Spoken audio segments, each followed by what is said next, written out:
হতদরিদ্র ও অসহায় মানুষের মধ্যে ঈদ খাদ্য সামগ্রী বিতরণ করেছে কাপ্তায়স্থ চন্দ্রঘোনা শিশু সংগঠন চম্পাকুড়ি খেলাঘর আসর।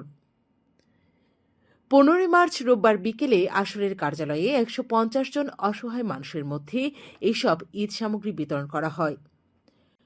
অনুষ্ঠানে প্রধান অতিথি হিসেবে উপস্থিত ছিলেন কর্ণফুলী পেপার মিলস লিমিটেডের ব্যবস্থাপনা পরিচালক এমডি মোহাম্মদ শহীদুল্লাহ। এই সময় তিনি বলেন, চম্পাকুড়ি খেলাঘর আসরের আজকের এই আয়োজন এলাকার কিছু মানুষের মনে ঈদের আনন্দকে বাড়িয়ে দিয়েছে। আমার বিশ্বাস খেলাঘরের এই প্রচেষ্টা ভবিষ্যতেও অব্যাহত থাকবে।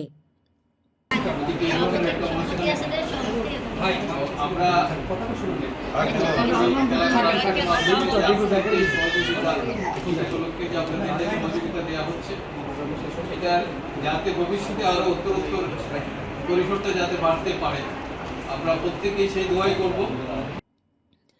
চম্পাকুড়ি খেলাঘর আসরের সভাপতি শফিকুল ইসলাম মিলনের সভাপতিত্বে এবং সাধারণ সম্পাদক জয়নাল আবেদিনের সঞ্চালনায় অনুষ্ঠানে আরও উপস্থিত ছিলেন কর্ণফুলী পেপার মিলস লিমিটেডের মহাব্যবস্থাপক এমটিএস আবুল কাশেম রনি, সিনিয়র সাংবাদিক জালালউদ্দিন সাগর, সহসভাপতি ও ইউনিয়ন বিএনপি সভাপতি মোহাম্মদ জাকির হোসেন, নাট্য ব্যক্তিত্ব আনিসুর রহমান, সাংবাদিক রবিউল হোসেন চৌধুরী রিপন সহ প্রমুখ।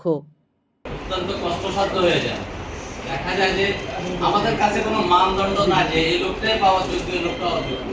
আমরা চেষ্টা করি নির্মোহভাবে আপনাদেরকে দেওয়ার জন্য, নির্মোহভাবে। কিন্তু অনেক সময় এবার ওনাকে দিলে এবার ওনাকে দিতে হয়, এরকমও কিছু যেটা আমরা করেছি, কিন্তু স্ট্র্যাটেজি করেছি, কিন্তু আসলে পারে না।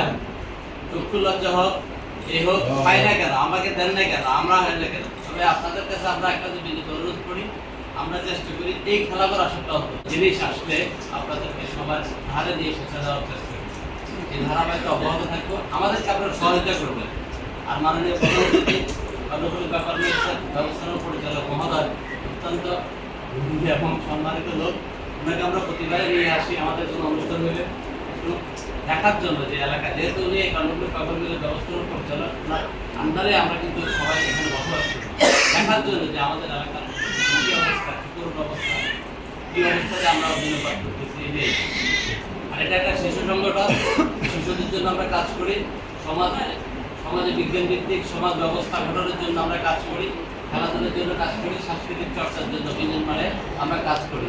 এই তিনটা জিনিস আমরা বিশ্বাস করি যে এলাকাতে সাংস্কৃতিক মনোবাসনা থাকবে, খেলাধুলা থাকবে এবং বিজ্ঞান ভিত্তিক সমাজ ব্যবস্থা থাকবে, আগামী বাংলাদেশ অত্যন্ত উন্নত এবং সুদৃঢ় হবে।